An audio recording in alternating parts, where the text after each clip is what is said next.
Do you have high blood pressure? Is your blood sugar high too? If your answer is yes, that probably means high cholesterol levels aren't far away either.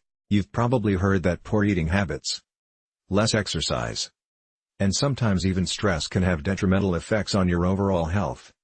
And hypercholesterolemia or raised cholesterol level. There are two types of cholesterol.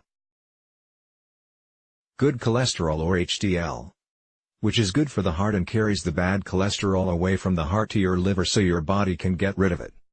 Bad cholesterol or LDL, which deposits in the coronary arteries, those that supply the heart, it leading to atherosclerosis or hardening of the arteries. What causes high cholesterol levels? High cholesterol causes serious medical conditions like heart attacks and strokes. Unchecked and untreated, hypercholesterolemia can lead to high cholesterol symptoms like chest pain, pressure, fullness in chest, fatigue, yellow lumps on upper and lower eyelids, pain in lower legs.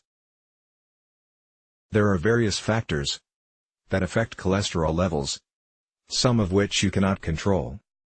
For instance, genes, age, gender, and race. Now here are some factors you can control. Poor diet, obesity, increased waist circumference, physical activity, smoking. How do you tackle hypercholesterolemia? Naturally, improve your eating habits. Increase activity. Take small steps to incorporate more physical activity into your routine. Try to eliminate as many stress factors around you as you can. For more help on how to manage your cholesterol levels, go to www.mylifedoctors.com and contact an online doctor today.